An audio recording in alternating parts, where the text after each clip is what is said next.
쿼리 이거 잠깐 볼까? 지금 우리가 하루에 할 게 그렇게 정해놨어.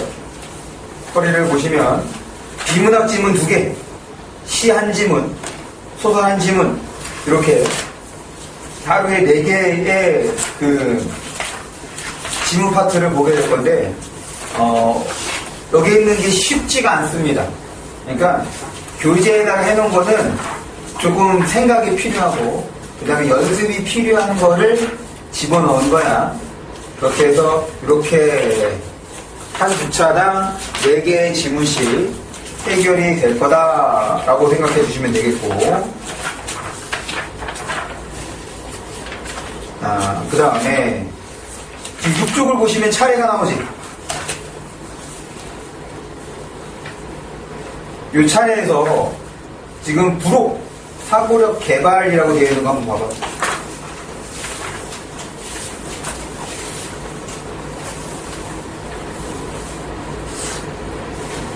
(75쪽에) 사고력 개발이라고 되어 있는 걸 보시면, 너네 SSAT 들어봤어? 인적성 검사. 그러니까 이제 대기업에서 그 사원을 뽑을 때 일종의 수능과 같은 시험이 있거든. 뭐 그렇다고 완전 수능 형식은 아닌 거고, 거기에 해당하는 것 몇 개를 뽑아온 겁니다. 그래서 얘는 생각을 해야 돼. 어렵지 않아. 경우에 있어서 따져봐야 되고 막 그런 거야. 이거를 수업할 건 아니야. 이거 집에 가서 한번 해봐. 이게 머리를 쓰는데, 머리를 자극하는데 좀 도움이 될 거야. 그래서 그걸 집어넣었어. 그러니까 논리력 훈련이라고 생각하시면 됩니다. 그러면 이제 지금 다시 6쪽으로 돌아와서 차례를 보면 순서대로 비문학, 문문, 서문 이렇게 되어 있는데, 우리 컬이 어떻게 돼 있어? 둘 하나하나 본다고 했으니까 이제 왔다 갔다 하면서 볼 거야. 그러면 비문학 7쪽을 보는데, 이제 우리가 전에 했던 것 혹은 비문학을 어떻게 읽어야 되는지에 대해서 먼저 설명을 하고 비문학을 보도록 하겠습니다.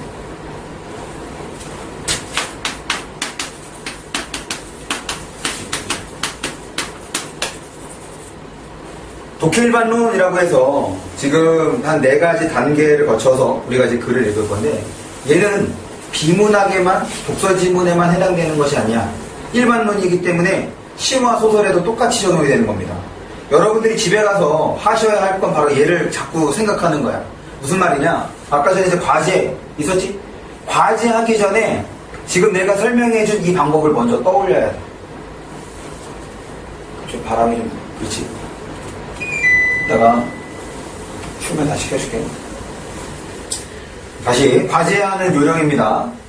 지금 이 시간에 독해 일반론하고 그 다음에 구조론을 살펴볼 거예요. 그리고 여기 실제 지문을 통해서 이런 방법들 어떻게 쓰는지 확인을 할 거고, 그럼 과제를 하실 때는 이것들을 최대한 떠올려야 돼. 하기 전에 지금 우리가 비문학 보고 있는 거잖아. 그러니까 비문학 문제를 풀기 전에 얘를 떠올리고, 그 다음에 지문을 읽고 문제를 풉니다. 그럼 바로 채점하지 마시고 뭐라느냐, 내가 처음에 지문 읽기 전에 떠올렸던 생각대로 그 지문을 읽고 문제를 풀었는지 생각해 보십시오. 그 과정이 반드시 필요해. 내가 생각할 때 국어에서 가장 필요한 과정은 바로 그거야. 내가 제대로 문제를 풀었는지 스스로 확인해 보는 거. 확인할 것도 아니야. 생각해 보는 거야. 생각해 보면 내가 뭔 됐고 뭔 안 됐고 따져볼 수 있어. 그럼 왜 안 됐는지, 왜 잘 됐는지 그거를 기억해 두십시오. 그게 국어가 달라지는 거야. 그래서 국어는 하루에 한 지문만 풀어도 됩니다. 지금 뭐 시간 80분 동안 45문제 못 풀어도 돼. 내가 시키는 대로 하면 충분히 9월까지는 시간 내에 문제를 풀 겁니다. 근데 그 전에 중요한 건 지문과 문제를 제대로 읽고 푸는 거야. 이게 제대로 갖춰지지 않은 상태에서 시간 내에 풀면 그냥 다 무너집니다. 절대로 안 돼. 다시, 지금은 한 칸이야. 잘 읽고 잘 풀 수 있도록. 그래서 시간은 전혀 중요한 게 아닙니다. 그러니 과제를 한 번에 몰아서 할 생각하지 말고 하루에 딱 한 질문씩만 해. 길면 20분, 많으면 30분이야.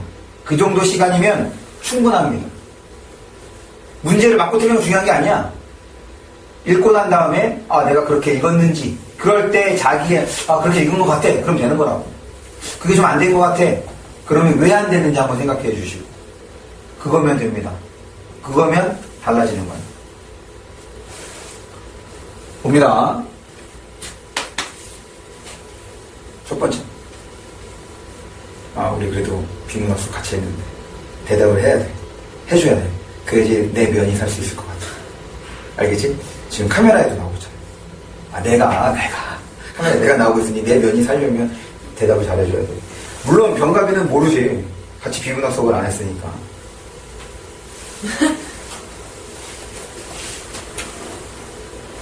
우리가 처음에 어떻게 읽기로 했었지? 첫 단계. 주어. 그러니까요. 주어야, 맞아, 주어. 그래서 이게 뭐였어? 주어. 네. 주어. 그거. 괜찮습니다. 그럴 수 있지. 주어. 어떻게 주어를 파악하느냐? 끊어 읽어야 된다. 지문이 길어지면서 일어난 현상이 바로 뭐였어? 문장 자체가 길어지는 거야. 왜 독해가 안 되냐? 문장을 이해하지 못해. 문장이 너무 길어서. 그래서 그 문장을 끊어 읽습니다. 그럼 어떻게 끊어 읽느냐?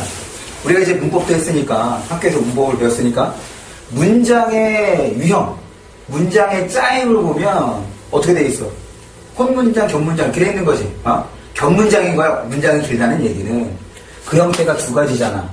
이렇게 이어진 거, 그리고 안에 들어있는 거. 그럼 어떻게 끊어야 돼? 얘는 당연히 여기서 끊어주면 돼. 얘는 앞뒤에서 끊어줍니다. 그래야지 이쯤에 주어가 있는지 이쯤에 서술어가 있는지 확인해 볼 수 있으니까. 그래서 끊어 읽는다는 얘기는 첫 번째 주어와 서술어의 관계를 파악하는 거야. 그러면서 뭘 기억해야 되는 거야? 뭘 기억해야 돼? 주어를 기억해야 돼. 뭐에 대한 글인 거냐? 뭐에 대한 설명인 거냐? 끊어 읽는 거는 주술관계를 확인하면서 뭐에 대한 것인지 주어를 확인해주고, 그 다음에 긴 문장을 적절히 어떤 쯤에서 끊어서 내용 처리를 해주는가. 이게 끊어 읽는 단계에서 하는 겁니다. 다음 두 번째. 두 번째는 그렇지, 맞아. 밑줄 들어있는 거.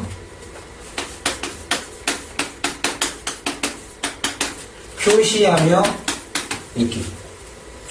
그래서 우리가 사용하는 표시가 몇 가지였어? 세 가지. 네 가지였습니다. 까비. 동그라미. 그렇지. 네모. 네모, 동그라미, 세모, 하나 뭐야? 밑줄. 그렇지, 밑줄. 이렇게 네 가지를 활용을 합니다. 표시하는 이유는 두 가지 이유가 있어. 첫 번째,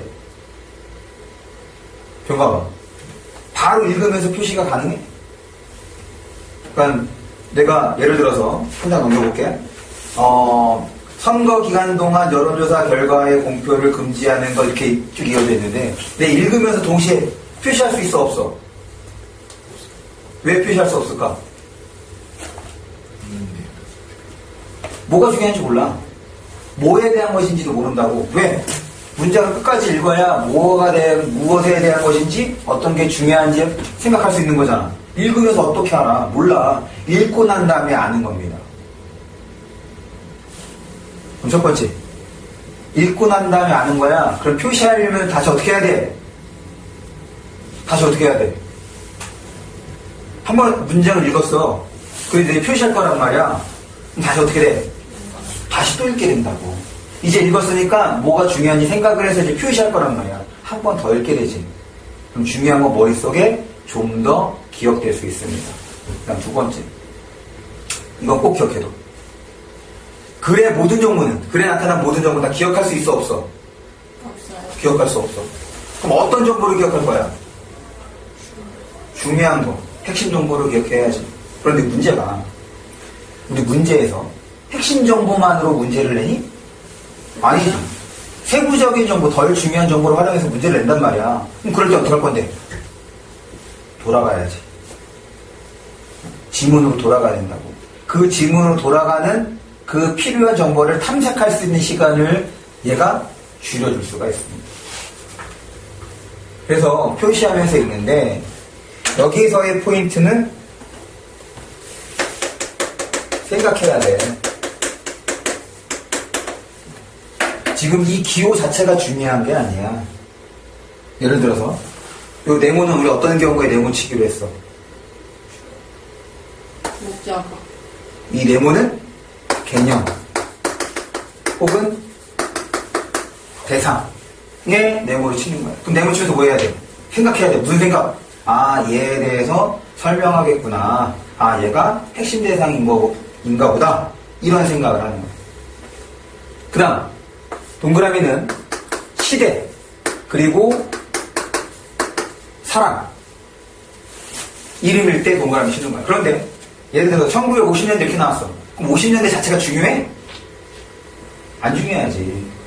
50년대를 설명하려고 하지 않는단 말이야. 단순한 숫자이기 때문에 그 당시에 일어났던 어떤 풍조 혹은 사상 이런 설명 대상들을 얘기해 줄 거라고. 아, 50년대는 다른 무언가 특징이 있는 거구나. 50년대에 관련된 무언가를 설명하기 위한 거구나. 이렇게 생각을 하는 거야. 마찬가지야. 사람도. 그 사람 자체에 대해서 설명하지 않아. 그 사람이 만든 작품, 쓴 책, 그리고 그 사람의 사상 이런 것들을 설명하는 거란 말이야. 아, 이 사람이 무언가를 설명하는 거구나. 그렇게 생각하는 차원에서 표시를 합니다. 그 다음 세모는 접속어에서 세모를 치는데 모든 접속어 다 세모를 쳐도 좋은데 나는 주로 이 두 가지 접속어에서 세모를 칩니다. 왜냐? 얘는 한번 생각해주면 아주 기묘하게 요긴하게 쓸 수 있거든. 하나는 역접이야. 역접이 무슨 뜻이야? 그러나 하지만 반대하는 거지. 그러니까 앞에 내용가 어떻게 되는 거야? 반대. 차이가 생기는 거야. 차이가 생기는 거. 그 다음 또 하나 가지는 전환. 전환의 대표적인 게 그런데 그리고 한편이에요. 얘는 무조건 생각해야 돼. 멈춰서. 지금까지 나온 내용을 한번 정리하고 그 다음에 이어서 읽어야 돼. 왜냐? 전환은 화제를 바꾸는 거거든. 다른 얘기가 나온단 말이야. 그러니 기존의 생각을 정리하지 않으면, 내용을 정리하지 않으면 막 뒤섞여. 그래서 얘 나오면 멈추고 앞에 거를 생각해야 됩니다.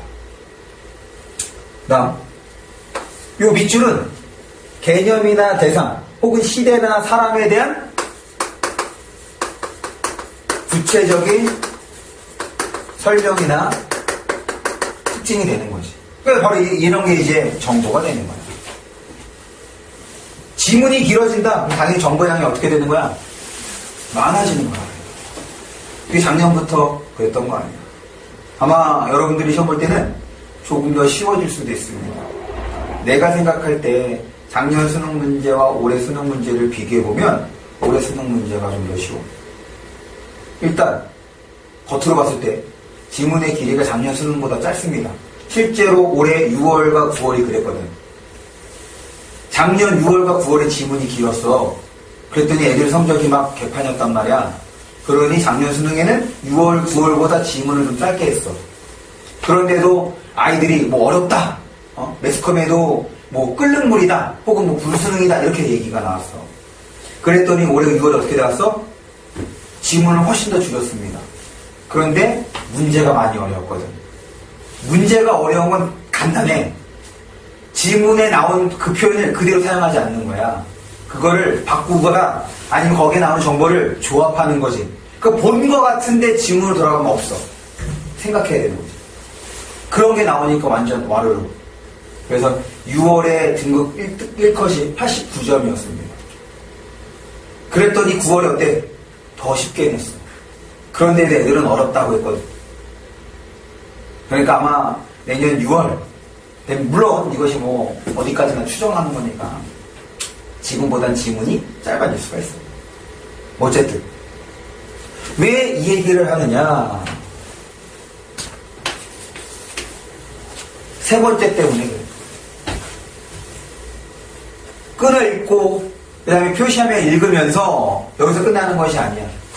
내가 생각할 때 가장 중요한 읽기 방법은 이겁니다. 그래서 우리 세 번째 읽는 게 뭐였어? 어떻게 읽기 그랬지? 표시하면, 그렇지. 연결하면 됩니다.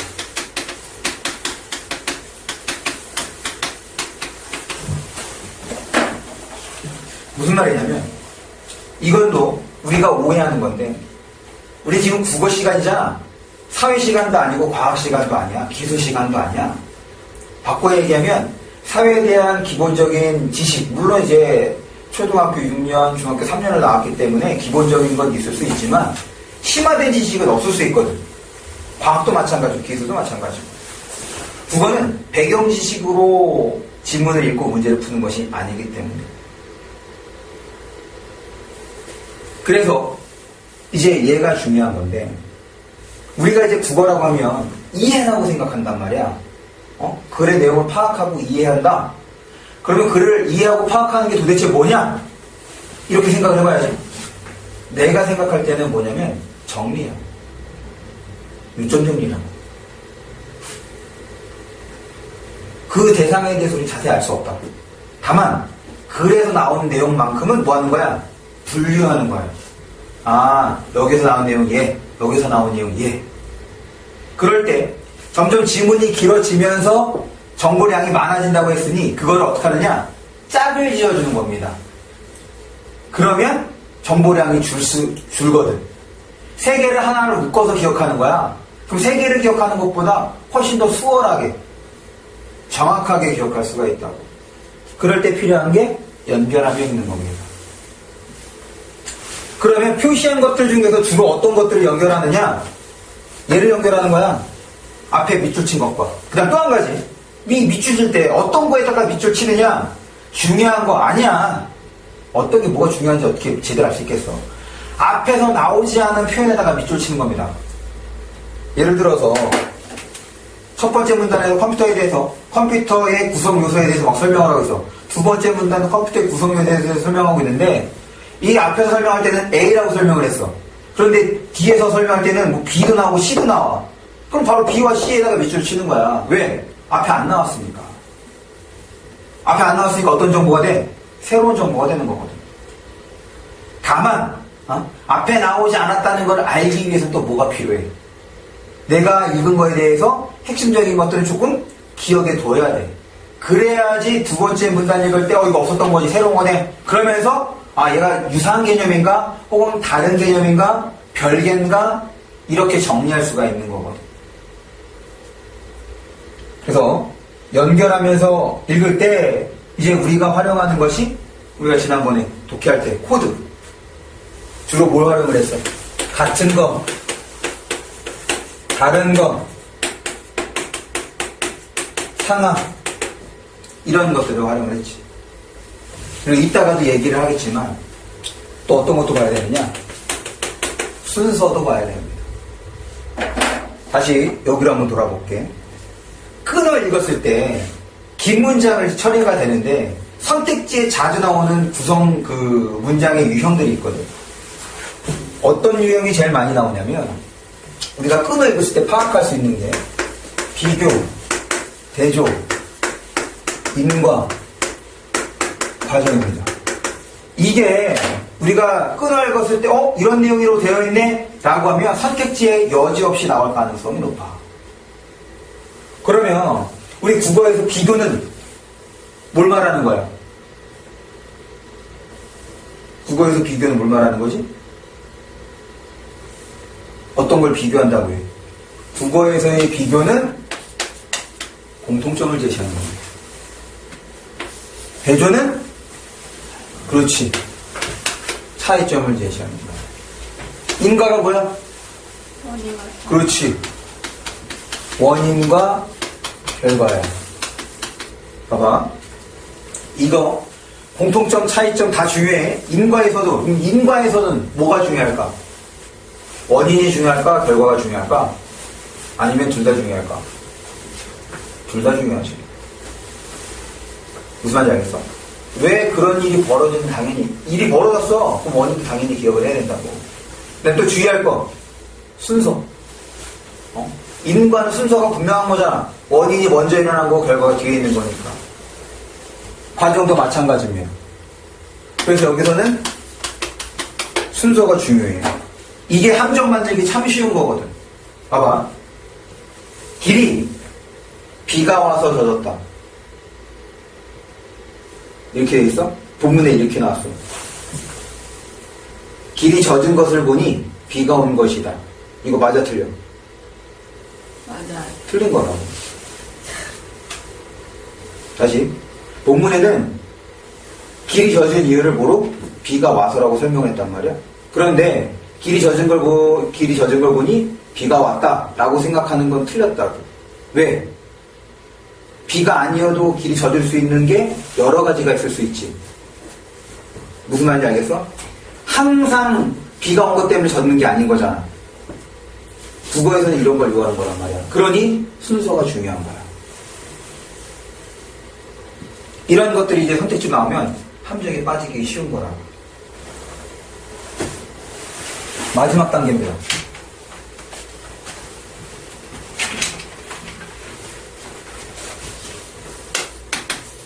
봐봐. 끊어 읽고 표시하며 읽고 연결하며 읽으려면 결국에 어떻게 읽어야 돼?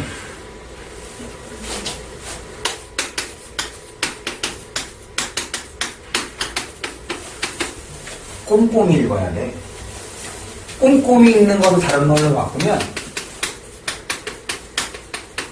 천천히 읽어야 돼. 아직은 우리가 제대로 글을 읽을 줄 모르니까. 그래서 내가 시간에 구애받지 말라고 얘기를 하는 거야. 시간에 구애받는 순간 다 흐트러집니다. 의미가 없어. 그리고 또 한 가지. 꼼꼼히 읽는 건, 봐봐. 이게 연결하며 읽는 것이 중요해. 그러면 그 연결의 시발점, 청, 이게 중요하겠지. 그럼 글의 시발점 청 바로 어디에 해당돼? 첫 문단 앞부분에 해당하는 거란 말이야. 그런데 지문이 길어요. 예전에 이렇게 유형이 바뀌기 전에는 되게 단순했습니다. 그러니까 앞문단을 잘 읽으면 그의 절반을 파악한 거야. 그래서 앞문단을 꼼꼼하게 읽으라고 얘기했다고. 근데 작년에 어떤 일이 벌어졌냐? 지문이 길어졌어. 그렇다고 많은 내용을 설명하면 이건 학생들이, 고등학생이 이해하지 못하는 거니까 일종의 함정을 파놨습니다. 보통은 첫 번째 문단에 이 글은 뭐 해야 될 것이다 라는 것을 알려줬는데 지문이 길어지니까 첫 번째 문단에 그게 안 나와.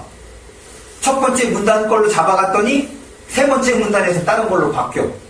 일종의 독자의 관심을 끌기 위해서 재미있을 만한 걸 하나 던져준 거고 뒤에서 그거 관련된 다른 거로 설명해 주는 거죠.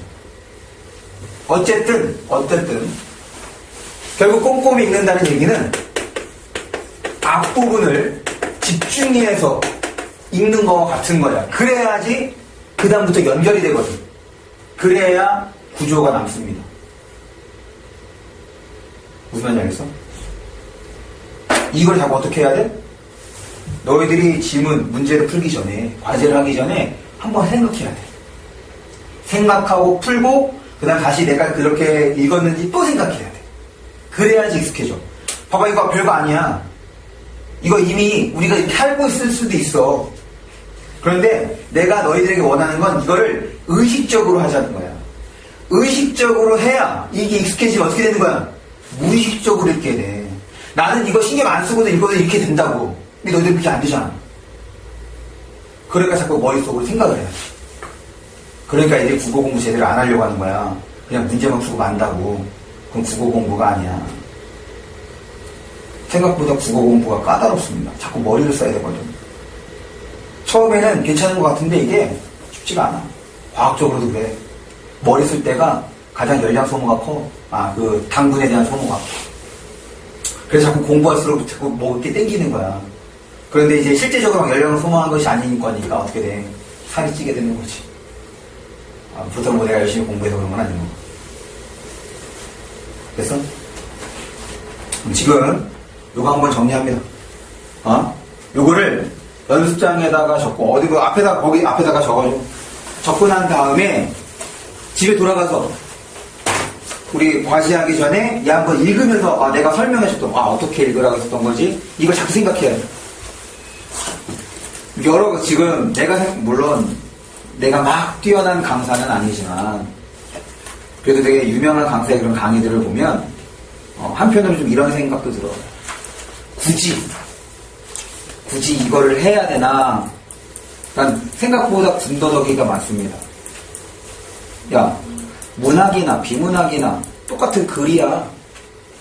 그런데 왜 이럴 땐 저러고 저럴 땐 저래. 근데 읽으면서 그걸 어떻게 알아?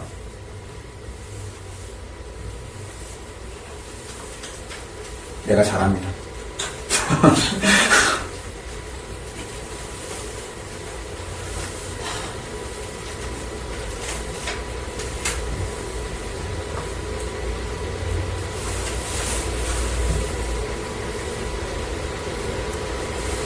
다시 지금 이 내용은 비문학에만 적용되는 내용이 아니라 문학에도 동일하게 적용이 됩니다.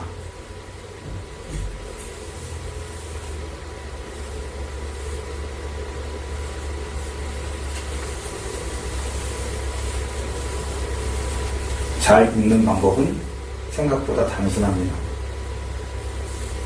어렵게 할 필요가 없어.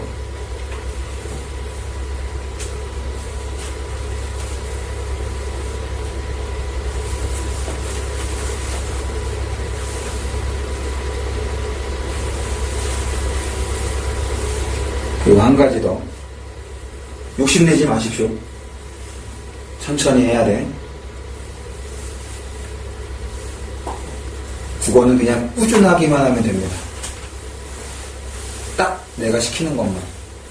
내가 내준 분량만 해도 충분해. 나머지 시간에 다른 거 공부해. 남으면.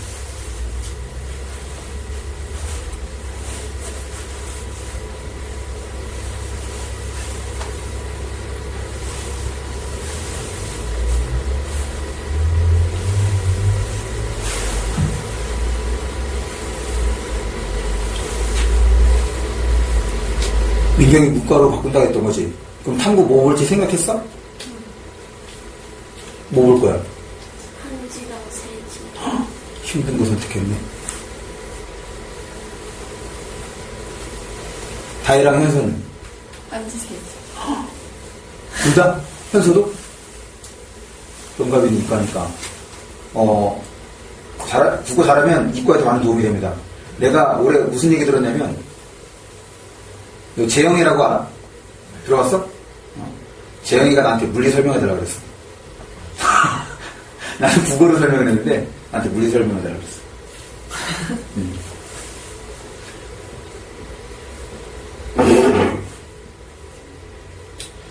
왜 한지와 세지가 어렵냐면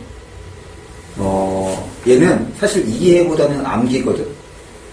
근데 암기가 쉬운 면도 있긴 하지만 이게 매니아들이 있어. 한지와 세지의 매니아들이 있어.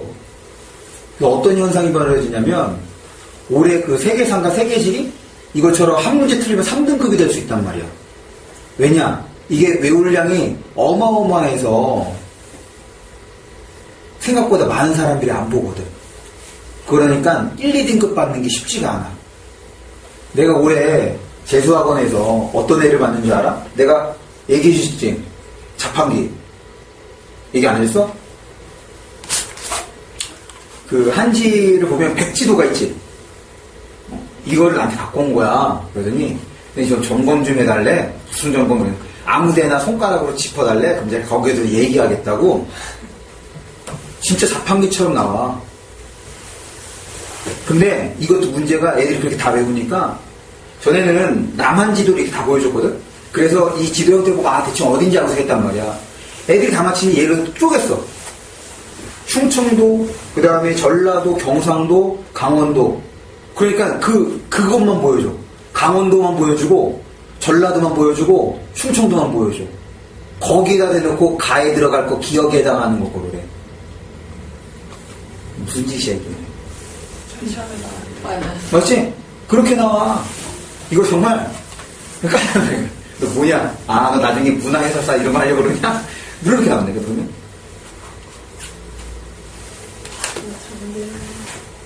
그래서 생각보다 힘들 수 있어. 그러니까 그거를 좀 고민해봐. 그러니까 내신하고 수능하고 같이 가면 좋은데, 그렇지 못하다면. 그러면, 국어의 도움을 가장 많이 받는 이 탐구 과목이 있는데, 그거는 윤사랑 그 사문입니다. 그러니까 윤사, 사문, 생윤. 얘네들은 내용 자체가, 사문의 경우는 조금 내용이 깊어지긴 하는데, 생윤과 윤사는 그렇지가 않아. 그래서 얘네들이 어떻게 문제를 내느냐, 선택지를 장난을 쳐놔. 무슨 말이냐면 막 이것저것 해서 꼬아놓는단 말이야. 마치 국어인 것 마냥. 그래서 국어를 잘하면 좀 많이 도움을 받을 수 있는 탐구 과목은 윤사랑 생윤. 보통 이 윤사랑 생윤 같이 해. 왜냐면 겹치는 내용이 많거든. 그리고 혹은 윤사랑 사문하기도 하고. 그래서 혹시 나중에 이제 탐구를 공부할 때 어떤 걸 해야 될지 좀 고민을 한다면, 지금 기왕 우리가 국어를 하고 있으니까 그 점에 대해서도 좀 생각을 해봤으면 좋겠어요. 그러면 이번에는 구조론으로 넘어가겠습니다. 이따가 적어야 돼. 내가 적으라고 하면, 지금은 내 설명을 듣고 이렇게 읽으면 뭔가 되겠구나, 이 생각을 갖는 것이 중요합니다.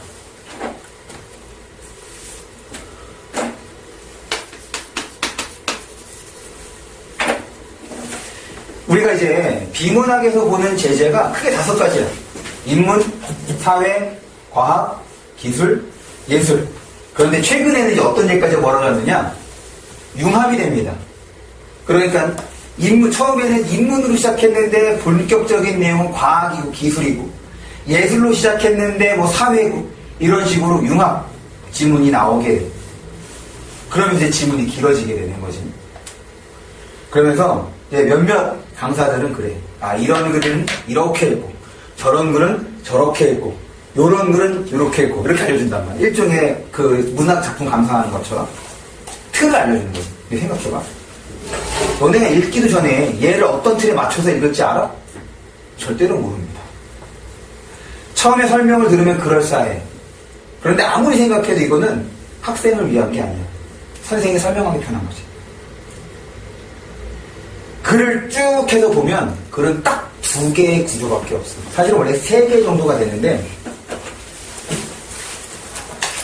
가장 많은 거,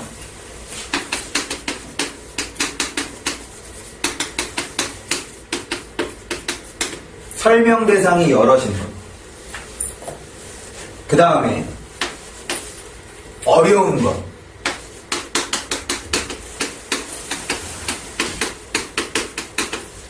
원리나 과정에 대해서 설명한 글이 어려운 거야. 여기에 이제 하나 추가해 줄 수 있는 것이 주장하는 글이거든. 예전에는 간혹 하나씩 나왔어. 근데 지금은 거의 안 나옵니다. 왜? 너무 쉬워. 그 자체가. 봐봐. 주장할 때 여러 가지를 주장하겠어? 주장이 당연히 핵심 내용이겠지. 핵심 내용이겠지. 얘를 뒷받침해서 뭐만 찾으면 돼? 근거만 찾으면 돼. 그러니까 글이 되게 단순하게 된단 말이야. 그래서 최근에는 이 주장하는 글을 나는 최근 한 4, 5년간 보지 못한 것 같아. 그러니까 죄다 설명문인 거지. 가장 일반적인 게 설명 대상이 여럿인 거야. 왜? 설명 대상 하나면 정보량이 어떻게 됐어? 적어. 이게 한 고1, 그 6월까지의 보통 지문이 이렇습니다. 설명 대상이 하나야. 그 다음, 지금, 그러니까 2학년 때까지는 한 2개 나오는데, 한 3학년쯤에서 좀 어려운 글은 한 4, 5개가 됩니다. 그럼 걔네들, 내가 뭐라 그랬어? 글에 대한 이해가 뭐라고? 정보를 분류해주는 거야. 설명 대상이 5개 있으니까 5개에 대한 정보를 분류해주는 거라고. 어디에서? 머릿속에서. 이게 국어에서 요구하는 사고력이야. 왜 얘가 어렵냐? 내용 자체는 어렵지 않아. 단순하거든. 원리, 순서대로 이렇게 해서 이렇게 된 거다. 과정도 마찬가지. 근데 뭐가 어려워? 문제가 어렵습니다. 왜? 얘를 제대로 이해하고 얘네들에 대한 정보를 처리하고 난 다음에 문제에다가 적용해야 돼. 적용이 어려운 거야. 이번에 수능에서도 어려웠던 게 바로 그거였거든. 아까 전에 다시 인문, 사회, 과학, 기술, 예술 중에서 어려운 게 일반적으로는 과학하고 기술입니다. 왜 과학과 기술이 없냐? 이거거든. 과학하고 기술은 원리나 과정을 설명하는 글이 많아. 그러니까 어려워. 또 한 가지는 평소 우리가 접하는 어휘랑 많이 다릅니다. 생소해. 그러니까 잘 처리도 안 돼. 그거를 새로운 거에다가 적용까지 해야 돼. 그러니 어려워. 그 다음에 어려운 것이 사회에서는 경제야. 왜 사회에서 경제가 어렵냐? 이 경제도 결국에는 어떤 원리를 파급하고 다 적용해야 되는 거거든.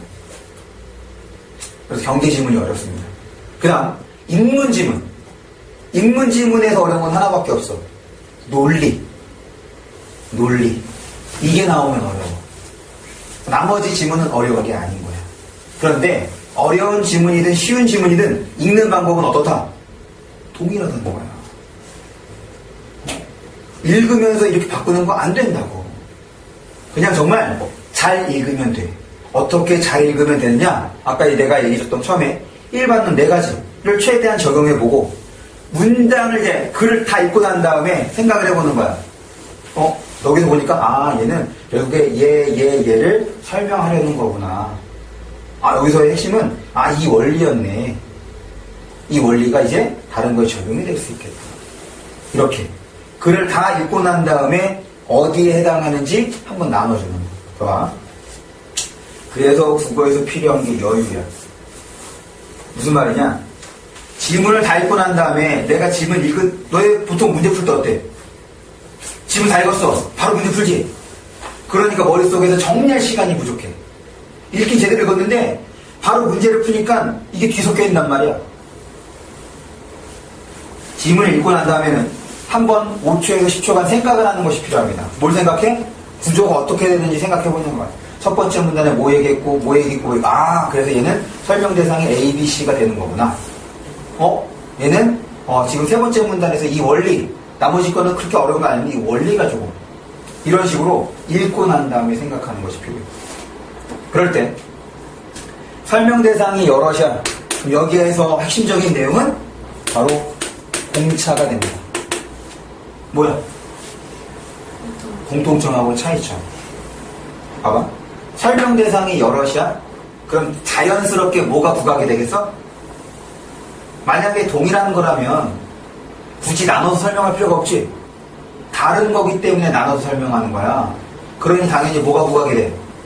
차이점이 부각이 됩니다. 그래서 선택지에 뭘 집어넣어? 공통점을 하나 집어넣으면 어떻게 돼? 판단이 안 돼. 내 머릿속에서는 이 대상들이 다 달라졌네만 있지 공통점에 대해서는 깊이 생각해보지 않았거든.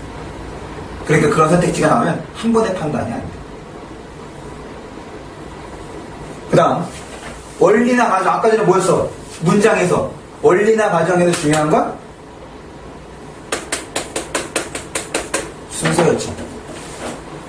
얘는 순서 중심으로 읽어야 돼. 나머지 세부적인 내용은 무조건 지문으로 돌아가야 됩니다.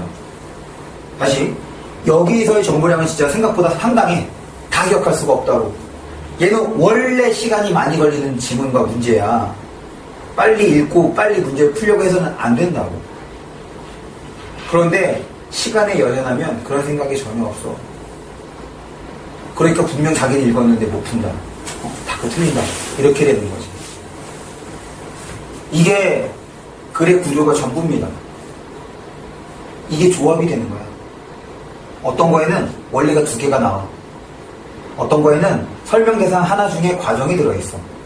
이런 식이야. 여기에서 벗어나지 않는다. 읽고 난 다음에 어디에 해당하는 것인지만 나눠주면 그 머릿속에 정리가 되는 거야. 그런 상태에서 문제를 풀어야 제대로 접근할 수가 있는 거죠. 정리합니다.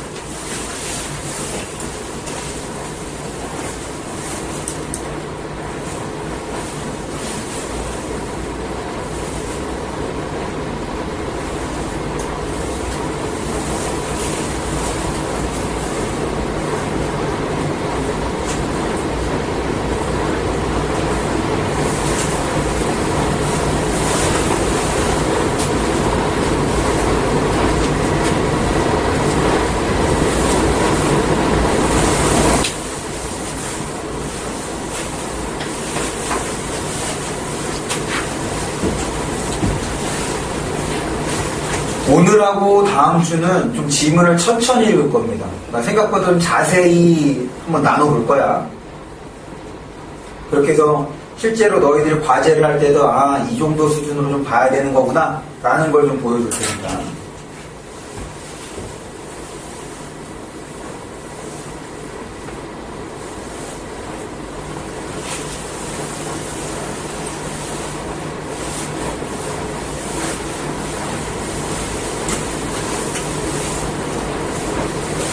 그래서 그러면 이제 우리 넘겨서 지문을 통해서 방금 설명했던 것들을 한번 적용을 해봅시다.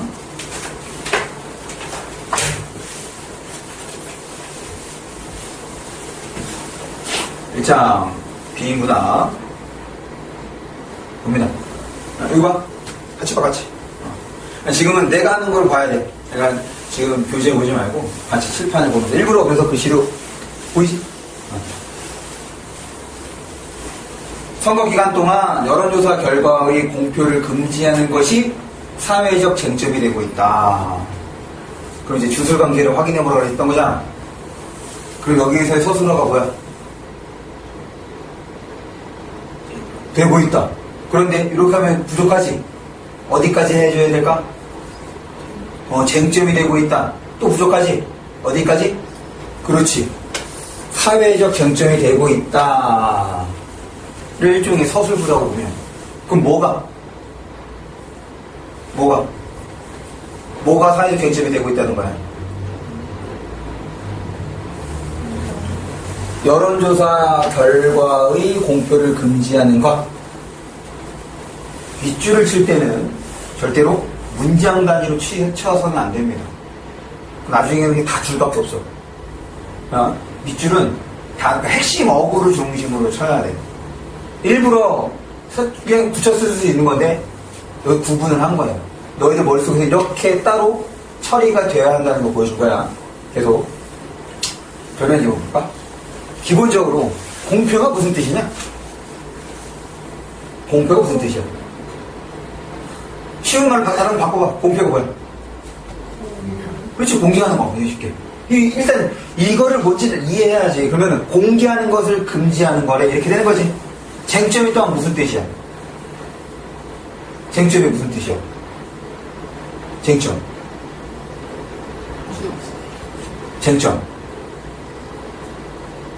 쟁점은 충돌되는 지점입니다. 논쟁이 되는 것이 쟁점이에요. 그럼 봐. 논쟁이 된다 그랬어. 우리가 어떤 때 논쟁이 되지? 찬성과 반대가 있어요. 봐봐. 내가 지금 왜 이 얘기를 하냐면 우리가 문장을 읽는다는 것이 지금 이런 수준에서 얘를 이해하는 것이 필요하다는 거야. 공표라는 단어와 그 다음에 쟁점이라는 단어를 정확하게 알고 있어야 얘를 통해서 이제 그 다음에 나오는 내용을 짐작할 수가 있는 거거든. 무슨 뜻이냐? 쟁점이 되고 있대. 그럼 한측은 뭐 한다는 거야? 뭐가 찬성인데? 뭐 하자는 거야? 찬성 반대 알 수 없잖아. 한쪽은 뭐 하자는 거야? 그렇지, 공표하자는 거야. 한쪽은 뭐 하자는 거야? 공표하지 말자가 되는 거지. 이게 중요한 거라고. 이게 생각하면서 읽는 거란 말이야. 그냥 문장 읽었다 의미되는 것이 아니라 쟁점? 그럼 뭐야? 두 개가 부딪히는 거네? 얘에 대해서 얘기하겠구나. 혹은 이 쟁점에 대해서 설명하겠구나. 이렇게 생각을 하는 것이 필요합니다. 계속 봅니다. 조사 결과의 공표가 유권자 투표 의사에 영향을 미쳐 선거의 공정성을 훼손한다는 주장. 봐봐. 지금 여기서 이런 내용 없었지? 이 선거의 공정성을 훼손한다는 주장. 이제 생각해야 돼.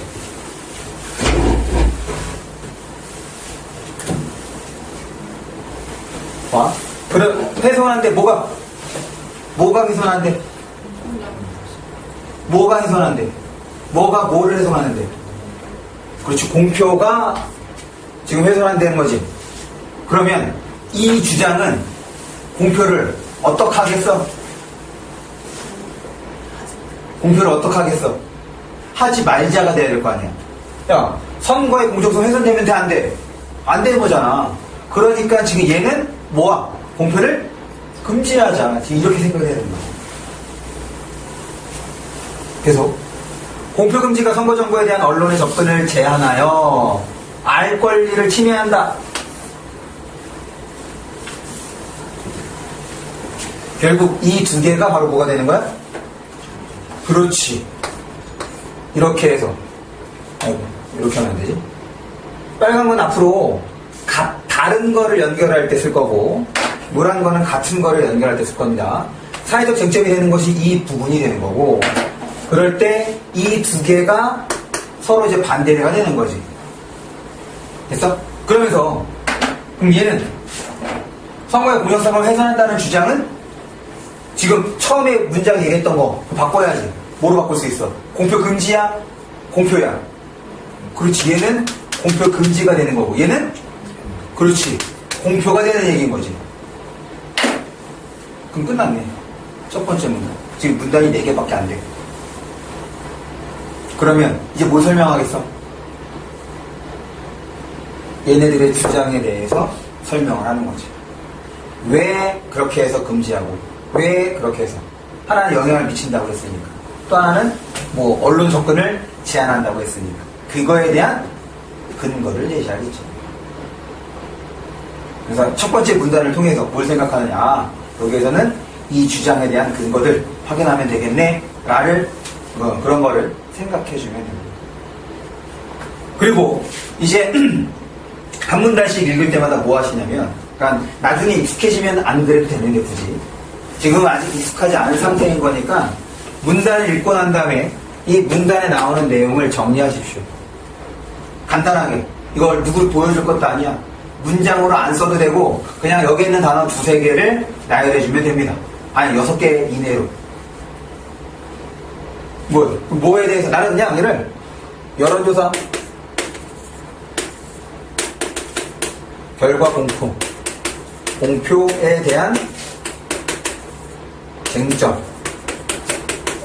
소개 이런 식으로 그냥 소개도 안 써도 돼. 그냥 쟁점 이렇게만 해도 돼. 무슨 말인지 알겠어? 이렇게 표현을 하면 머릿속에서 이 내용이 어떻게 된 거야? 한번 정리가 된 겁니다.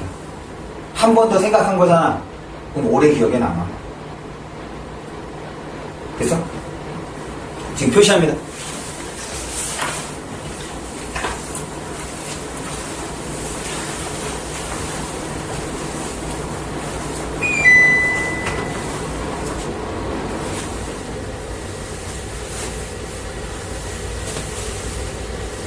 표시할 때는 보고 이제 따라 하지 않아도 돼. 무슨 말이냐면 같이 봤으니까 너희들 나름대로 한번 표시를 해보고 비교해보면 되잖아.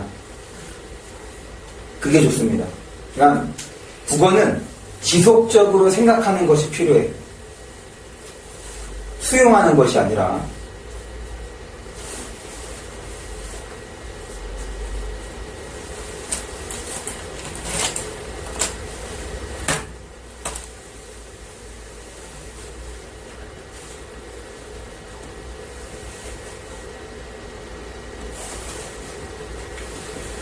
첫 번째 문단을 보고 우리 머릿속에 남아야 되는 건 뭐였까 무엇이야?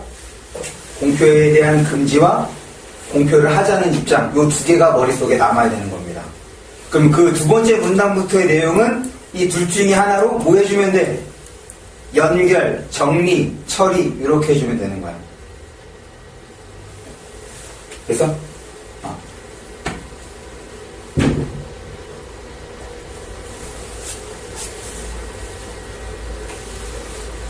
여기 있는 게 아마 교재에 있는 거랑 조금 순서가 다를 거야.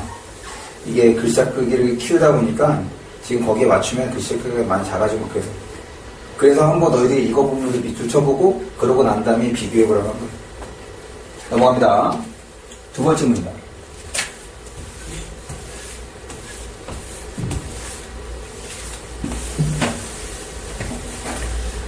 찬성론자들은 봐봐.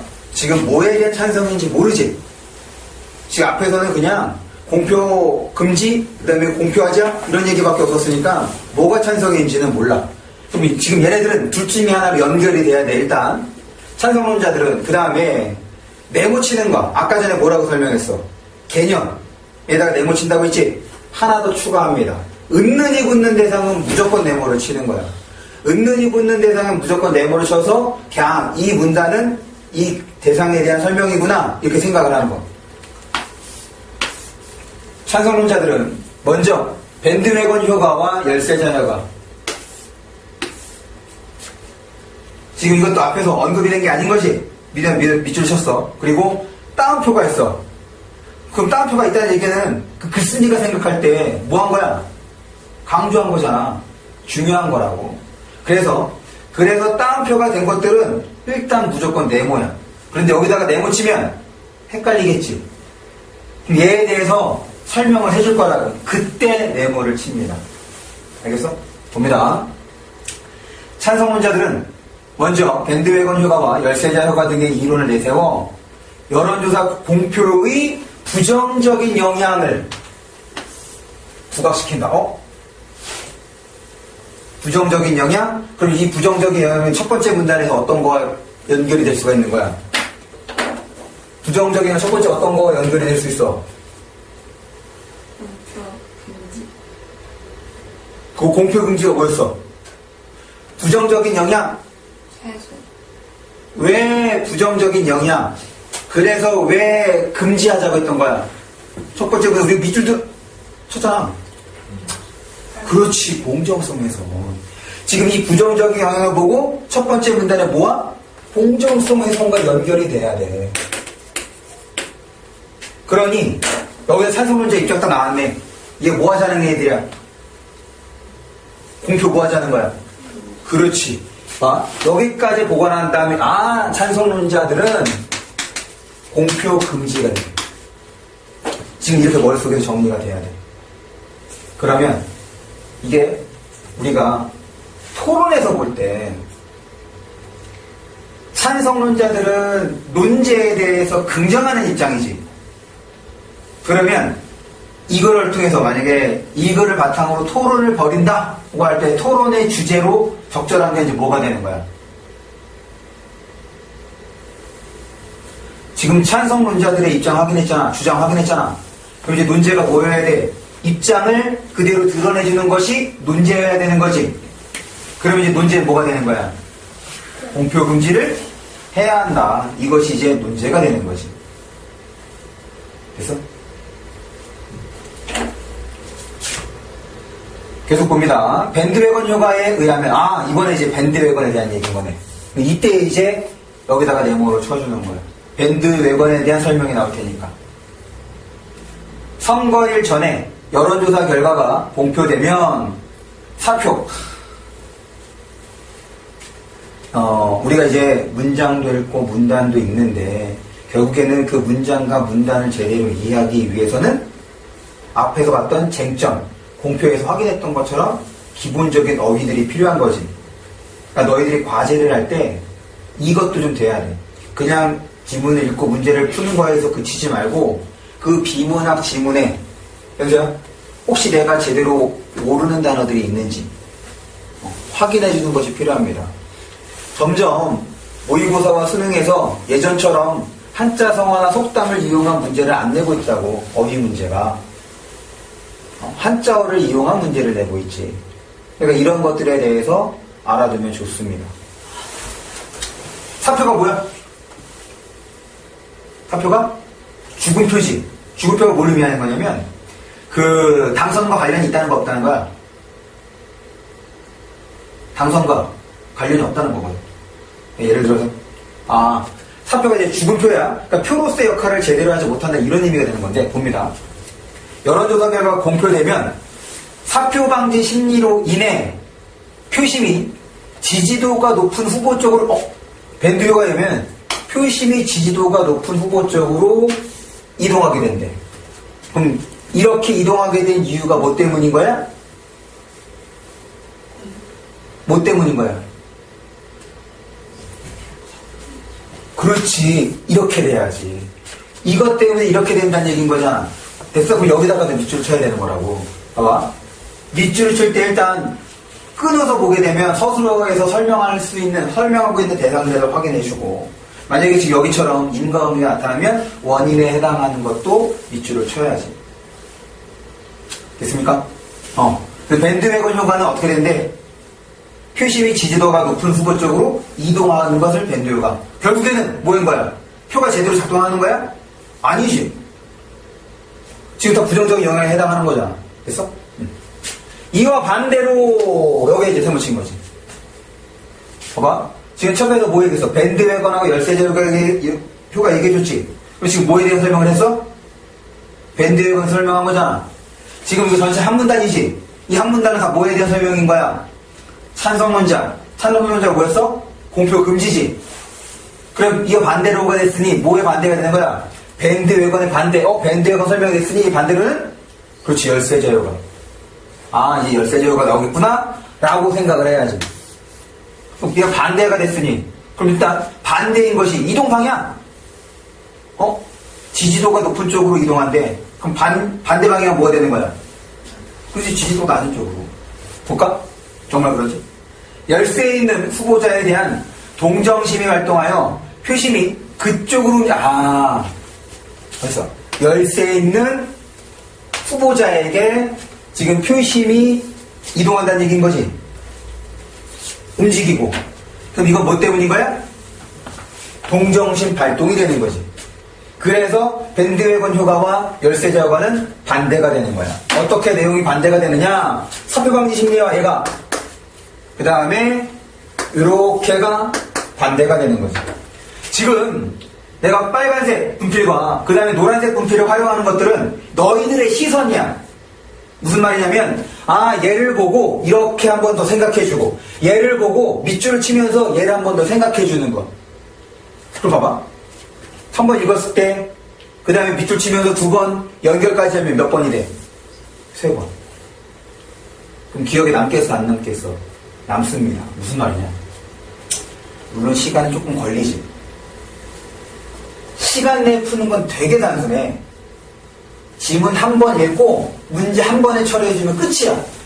시간 남아. 그런데 우리가 평상시에 문제 푸는 거 생각해봐. 너네 지문 한 번에 읽고 문제 한 번에 처리가 돼? 자꾸 지문 왔다 갔다 하니까 거기에서 시간이 소모가 되는 거란 말이야.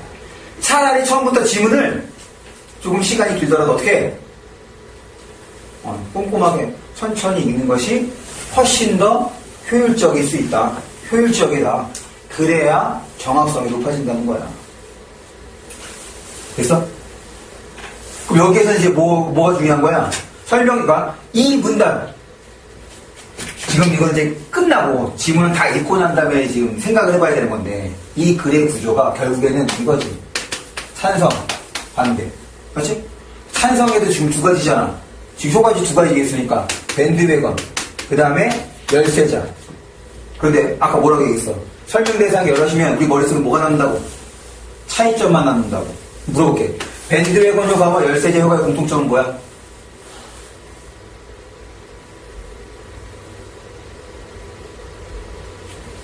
요 표를 봐봐. 이 둘의 공통점은 찬성에 대한 설명이면 되는 거지. 이해했어? 그래서 구조할 줄 알아야 돼. 그래야지 공통점을 쉽게 파악할 수가 있습니다. 계속 보겠습니다. 각각의 이론을 통해 알 수 있듯이 여론조사 결과의 공표가 어느 쪽으로든 투표행위에 영향을 미치게 되고 이 영향이 앞에서 얘기했던 부정적 영향이 되는 거지. 그럼 여기서는 지금 특별하게 밑줄 찍기 있어 없어? 없어. 앞에서 했던 얘기인 거잖아. 계속 볼게. 미치게 되고 선거일에 가까워질수록 공표가 갖는 부정효과가 여기에서는 밑줄을 칠게 생겼네. 어디다가 밑줄을 쳐야 될까?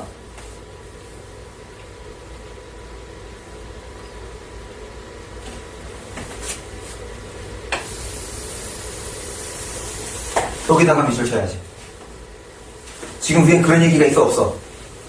지금 시일과 관련해서 발표 시가 공표 시기와 관련돼서 효과가 달라진다는 얘기잖아. 그러니까 당연히 이것도 지금 이 밴드 외관 효과와 열세자 효과가 뭐가 되는 거야? 공통점이 될 거 아니야. 이해했어? 계속 봅니다. 그래서 여기다가 밑줄 친 거야. 특성. 이를 금지해야 한다는 것이다. 이들은 또한 공정한 여론조사가 진행될 수 요 앞에서의 이들은 누구를 말하지? 그렇지. 찬성자들을 말하는 거지. 찬성자들은 또한 공정한 여론조사가 진행될 수 있는 공정한 여론조사가 진행될 수 있는 제반 여건에 대한 얘기는 앞에 있어 없어? 없지. 다시 봅니다. 여론조사가 진행될 수 있는 제반 여건 아직 성숙되지 않았다. 공정한 여론조사가 제반 여건은 성숙되지 않았다는 점도 강조한다. 그러면 찬성론자들은 아까 뭐야? 찬성론자의 주장은 뭐였어? 공표 금지지. 그럼 공표 금지 왜 하지? 지금 주장인 거니까 그 주장을 뒷받침해서 뭐가 필요한 거야? 그래서야 뭐가 필요해? 근거가 필요하지. 지금 여기에는 근거가 몇 개가 나왔어? 2개. 왜 2개일까? 반대되는 거 2개?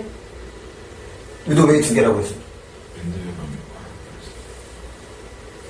1, 2? 땡입니다.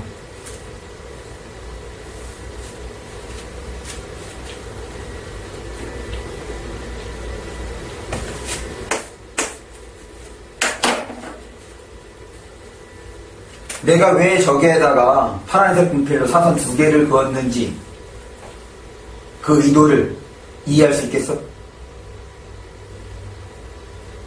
지금 이 2번째 문단은 찬성론자들의 입장을 제시해주고 그리고 그 입장을 지지해주는 근거를 제시하고 있는 거지.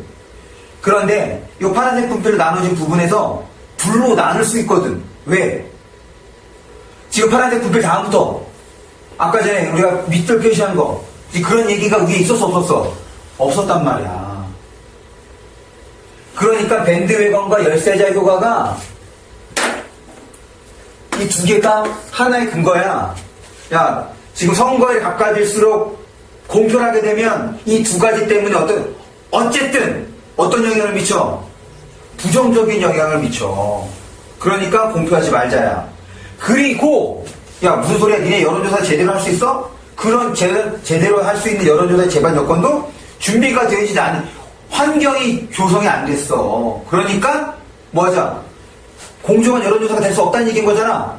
그러니 발표하지 말자야. 여론조사를 믿을 수 없다가 되는 거지. 그래서 여기가 이제 바로 뭐가 되는 거야? 2번째 근거가 되는 겁니다.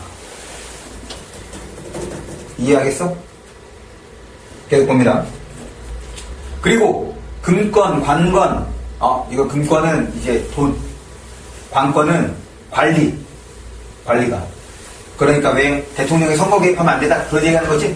그게 관건입니다.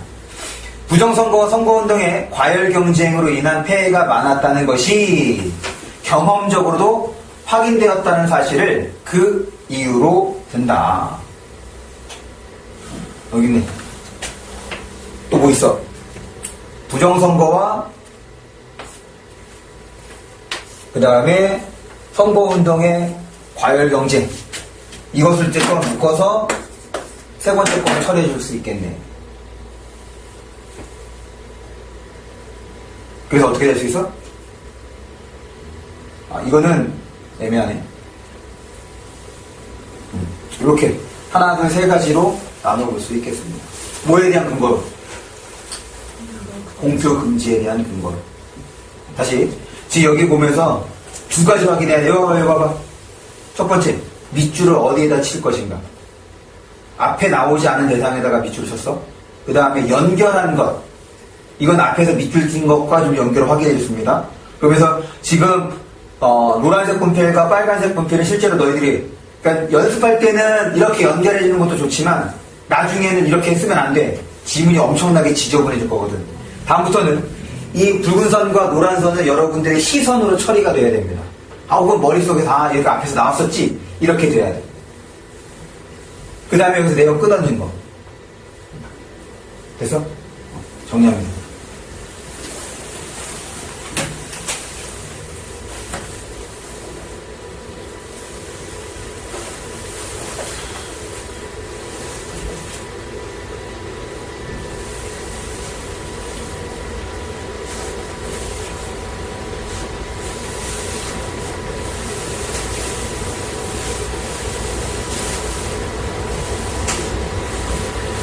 맞죠?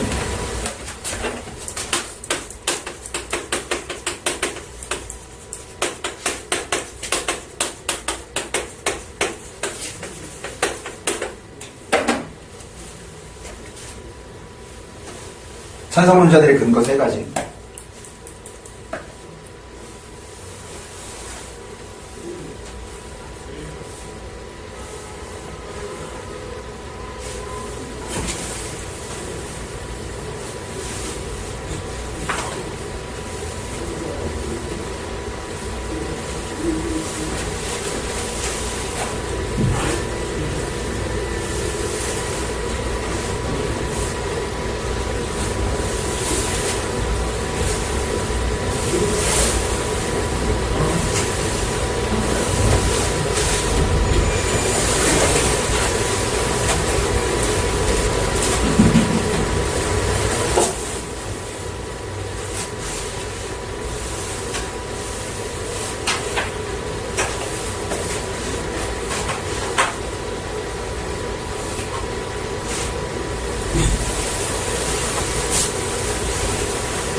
오늘 시험 끝나서 많이 노는 거 아니야? 너무 많이 노는 거 아니야? 안 나왔어요. 이번 크리스마스까지만 봐주겠습니다. 딱 공교롭게도 토, 일, 월 이렇게 되잖아. 다행이야. 우리 수업이 토요일에 있어서. 만약에 월요일에 있었으면 다 상태가 내용인 상태였을 텐데.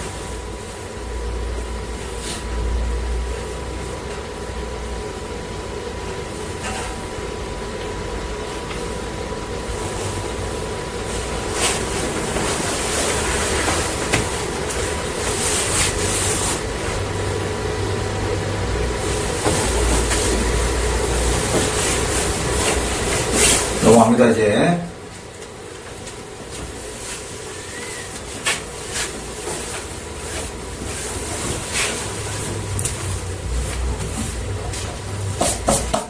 이와 달리 반대론자들은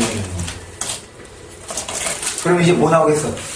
반대론자들의 입장, 주장과 그렇지, 근거. 요거 나중에 이제 그 화법에 대해서도 설명을 할 건데 토론에서 이건 기본적인 겁니다. 이거는 이제 토론 그 화법 문제에서도 중요하고 여기서도 이제 알고 있으면 조금 더 쉽게 처리할 수 있는 거예요. 찬성은 어떤 책임이 있냐면 내 말이 옳다는 그 입증 책임이 있어. 반면에 반대는 뭐 하면 되는 거야? 너 말은 틀렸어. 뭐 하면 돼? 반박만 하면 돼. 반박하기 가장 좋은 건 뭐겠어? 이미 입장이 나눠졌기 때문에 그 주장 안 좋다 이것이 아니라 그 주장을 지지해주는 근거를 까는 거거든. 반론은 그런 겁니다. 근거 까기. 일단 그렇게 생각해주면 좋아. 그거는 이제 토론 지문 볼 때 도움이 될 겁니다. 어쨌든 반대론자라고 했으니까 그런 배경 지식을 활용하면 좋지. 봅니다. 무엇보다 표현의 자유를 실현하는 수단으로서 여기서 한번 끌어야 돼. 표현의 자유를 실현한대. 이건 앞에서 이제 첫 번째 문제에 했던 알 권리 그거 알려내는 거지. 알 권리의 중요성을 강조한다. 그럼 표현의 자유 이꼴 뭐가 되는 거야? 그렇지. 이렇게 뭐뭐로서가 나오면 그냥 같은 걸로 처리를 해주면 돼요. 알 권리는 여기서 질문. 이 글은 뭐에 대한 거야? 공표 금지에 대한 거지. 물어볼게. 그러면 이 알 권리는 핵심 정보일까? 세부 정보일까? 핵심? 세부? 세부 정보가 됩니다. 알 권리 자체는 중요한 게 아니에요. 왜? 여기에서는 지금 공표를 해야 되느냐 말아야 되느냐 그것의 근거로서 제시하는 거지 알 권리에 대해서 설명하는 게 아니잖아. 그러니까 세부인 거야. 아? 지금 알 권리가 위에서 나왔어 안 나왔어? 안 나와서 지금 거기다가 은근히 붙었으니까 네모를 치고 여기다가 밑줄까지 표시를 하는데 우리 머릿속에서는 핵심 정보를 처리를 하지 않을 거라고. 그게 중요한 거예요. 그런데 선택지에서 알 권리에 대해서 물어봐. 그럼 어떻게 해야 돼? 여기로 돌아와야 돼, 그거는. 그런데 이따가 이제 문제 풀 때 핵심 정보만으로 충분히 문제가 풀린다는 것을 좀 보여드리겠습니다. 봅니다. 알 권리는 국민의 의사를 형성하는데 전제가 되는 권리인 동시에, 의사 형성. 그 다음에 국민주권 실천 과정에 참여하는 데 필요한 정보와 사상 및 의견을 자유롭게 구할 수 있음을 강조한. 뭐가 어려워. 그냥 권리래. 그리고 이 권리는 언론기관이 공적 위탁 이론에 근거해. 여기서 또 이제 따옴표가 있으니까 일단 네모를 치는데 지금 얘는 어떤 거와 관련되는 거야? 방금 이 네모친 공적 위탁 이론은 뭐와 관련되는 거야? 그렇지. 알 권리와 관련되는 거지. 그럼 덜 중요한 거야? 아니면 중요한 거야? 덜 중요한 거. 국민들로부터 위임받아 행사한, 국민들로부터 위임받아 행사. 누가? 언론기관이. 그치? 거심으로 정보에 대한 언론의 접근이 보장되어야 충족된다. 후보자의 지지도나 당선 가능성 등에 관한 여론의 동향 등은 아까 그거지. 여론조사. 그냥 같은 표현인데 좀 다른 말로 바꾼 것 뿐이잖아. 따로 붙여치지 않겠습니다. 동향 등은 이 알 권리 이거네. 여기서의 포인트는 여론의 동향부터 알 권리 대상에 포함된다. 그러면 어떻게 된다는 거야? 그러니까 어떻게 된다는 거야? 알 권리에 포함되는 거니까 알 권리 때문에 뭐해야 돼? 발표해야 된다는 얘기인 거지. 따라서 결과는 언론이 위임받은 알 권리를 국민의 뜻에 따라 대행하는 것이기 때문에 여론조사 결과의 공표를 금지하는 것은 따라서 금지하는 거, 공표를 금지하는 것은 표현의 자유를 침해하여 위헌이라는 논리다. 결국 알 권리 왜 튀어나온 거야? 표현의 자유를 침해하는 거다. 요거만 하려고 하는 거지. 그러니까 덜 중요한 게 되는 거고 얘가 이제 바로 뭐가 되는 거야? 반대론자들의 첫 번째 근거가 되는 거 아니야. 표현의 자유를 침해하는 거다. 왜? 여론조사의 내용은 뭐라는 거야? 알 권리 대상이기 때문에. 됐어? 계속 봅니다. 또 이들은 조사 결과의 공표가 선거의 공정성을 선거의 공정성 이거 보는 순간 어떤 거? 그렇지. 이거 쭉 찬성론자들 얘기해야 되는 거지. 찬성론자들 뭐 했어?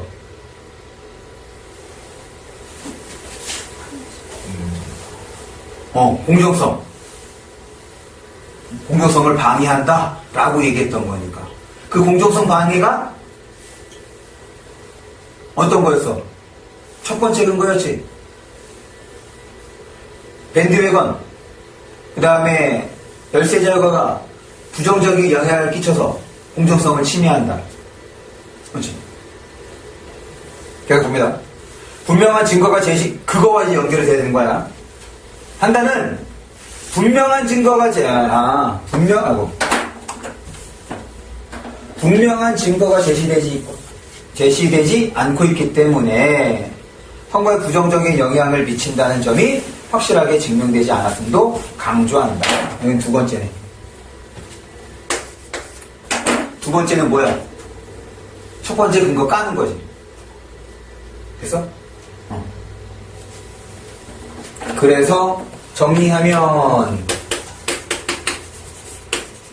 반대론자들의 두 가지 근거가 되는 거지. 여기에서 포인트는 얘입니다. 이 부분이야. 지금 얘를 보고 이게 고급 독자와 혹은 그렇지 않은 독자를 구분하는 건데, 일반적인 독자는 어떻게 하겠어? 그냥 머릿속에서 뭐만 정리가 돼? 찬성론자, 반대론자, 각각의 근거들 이렇게 정리할 거란 말이야. 이것도 나쁘지 않아. 그런데 조금 더 글에 대해서 깊이 있게 읽을 줄 아는 사람은 이거를 보고 저거 그 찬성론자의 근거를 까는 거네? 이렇게까지 연결해 주는 거야. 내가 원하는 건 이거야. 이게 되어야 어려운 지문을 파악할 수가 있고 어려운 문제를 해결할 수가 있습니다. 이거를 이제 키울 거야. 정리?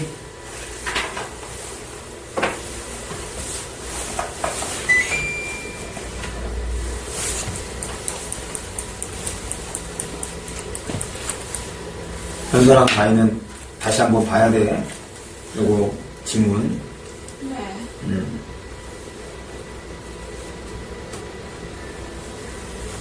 근데 요거 따라 밑줄 치면 치기가 좀 어려울 텐데.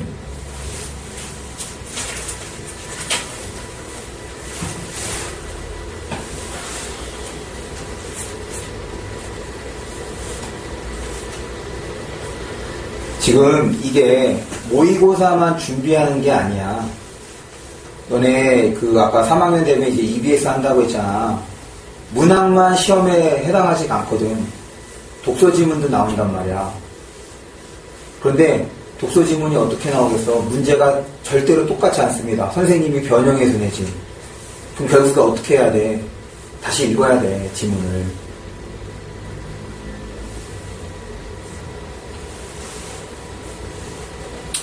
나중에 다시 한번 얘기를 할 텐데, 한 번 더 얘기를 할게. 만약에 이제 내신에서 이제 EBS가 나오면 우선순위는 문학부터입니다.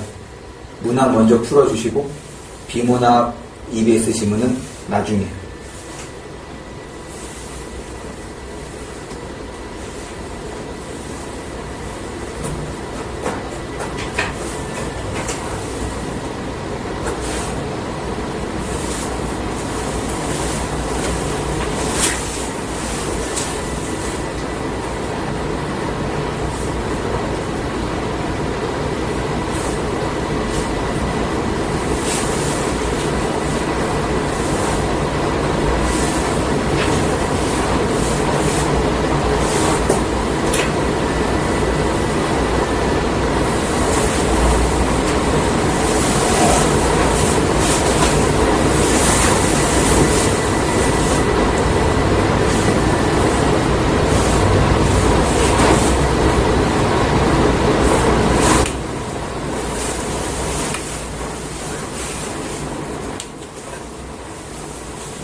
됐어?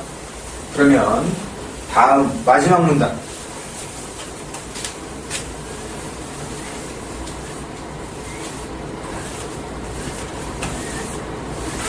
요거 보고 잠깐 쉬었다가 문제를 해결하겠습니다. 자, 여기 있는 거 보기 전에 팁이야.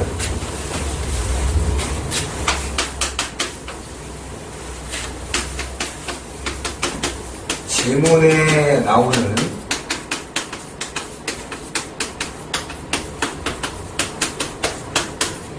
구체적 사례는 질문에 나오는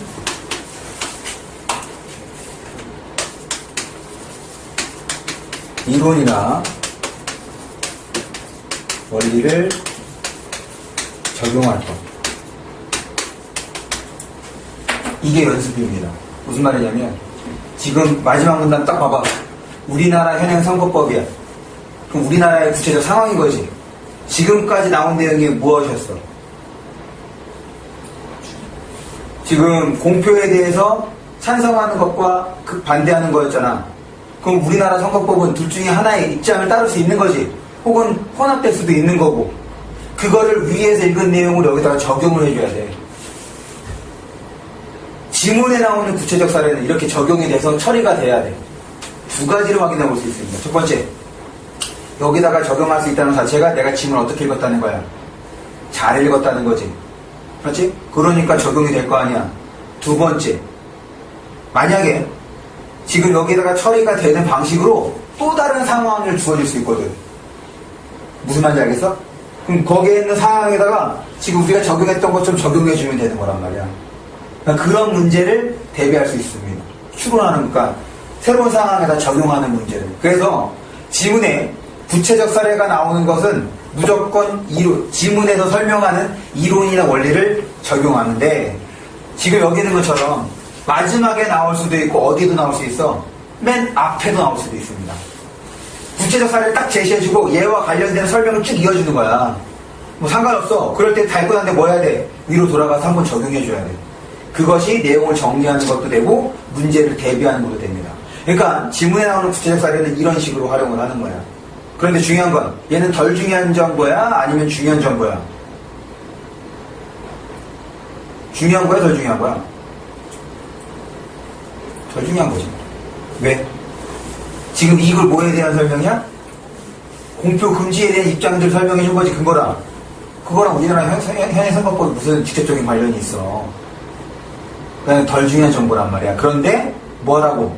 구체적 사례는 꼭 어떻게 해주라고? 적용해 주라고. 이것이 그를 갈무리하는 방법입니다. 봅니다.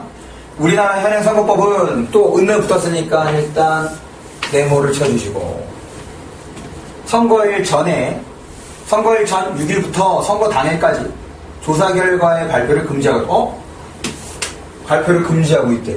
그럼 누구의 입장을 따르고 있는 거야? 그렇지. 찬성론자 입장을 따르고, 이렇게 생각하죠. 그렇게. 이게 바로 적용인 거야. 계속 봅니다. 선거 기간 내에 공표를 제한했던 과거와 비교해보면, 금지 기간이 대폭 줄을 때, 그럼 여기서 또 바뀌어야겠네? 그럼 어느 쪽에서 어느 쪽으로 이동하고 있다는 얘기인 거니? 그렇지. 찬성해서, 지금 봐봐. 이거 딱 보고서, 이건 뭐야. 찬성하는 거네? 그런데 두 번째 문장을 보니, 과거에는 내내 금지했대. 그런데 지금은 금지 기간을 많이 줄였대. 그럼 누구의 입장으로 가고 있는 거야? 그렇지. 반대 입장을 가고 있는 거. 지금 여기에서는 그렇게 생각해 주시면 됩니다. 이 점은 공표 금지에 대한 찬반 논쟁에 시사하는 바가 크다. 그럼 반대의 입장에 가깝다는 얘기는 찬성론자 입장이 어떻게 된 거야? 약화되고 있다는 얘기인 거지. 그 입장이 약화가 되고 있다는 얘기는 근거가 어떻게 되고 있다는 거야? 약화된 거다. 라고 생각해 주면 되는 거야. 그래서 거기까지는 생각 안 해도 좋습니다. 일단 지금 현행 선거법에 대해서 이렇게 처리해 줄 수 있는 거. 그러면 어떻게 정리가 돼? 우리나라 현행 선거법은 어느 쪽에서 찬성해서 반대쪽으로 이동하고 있는 거구나 라고 볼 수가 있는 거지. 그래서 정리합니다.